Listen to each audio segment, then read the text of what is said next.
Thank you very much, Chairman Murkowski. And I'd like to begin this morning by thanking you for your leadership and for working with me so closely on fiscal year 2020 appropriations bill. Very proud of the work we accomplished to fund many of the programs we'll discuss this morning. Also like to welcome Secretary Bernhardt to the subcommittee. Good to have you here today. Mr. Secretary, I know you are here to discuss the administration's fiscal 2021 budget request, but I also want to thank you for visiting with me this week and taking time to sit down with the leaders of this subcommittee from both chambers to talk about the relocation of the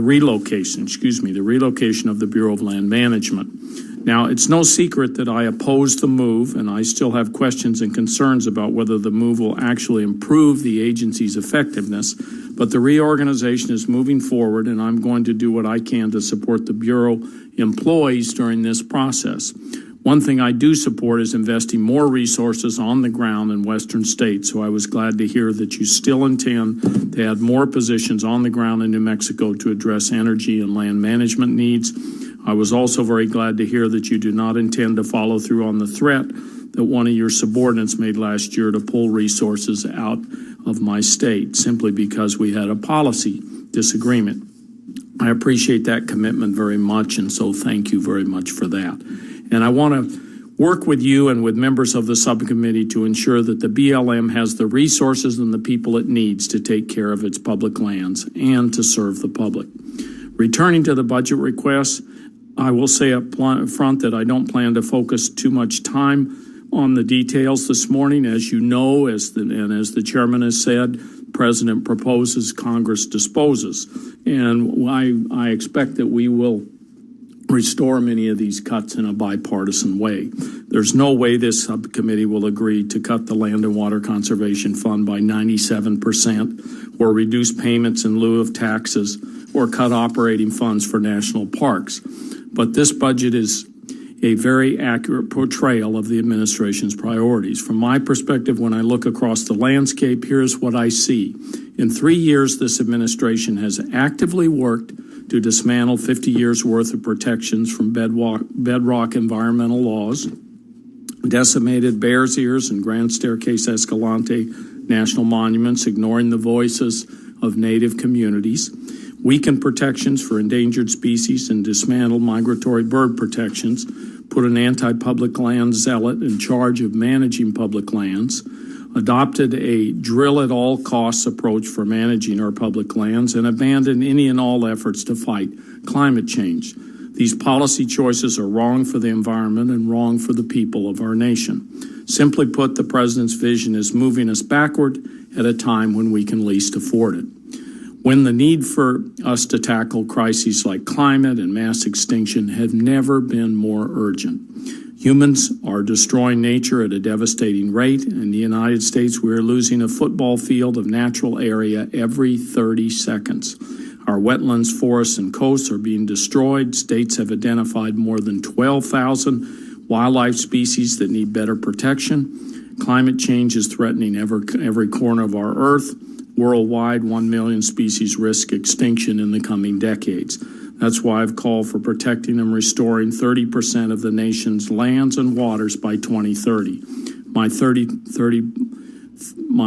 by 30 to Save Nature resolution calls for saving enough of our ecosystems before it's too late, and Congress needs to do more right now to permanently fund the Land and Water Conservation Fund. Sounds like the president now agrees. We talked about this momentarily before we came in, and that stands there and is very good news, I think, for all of us.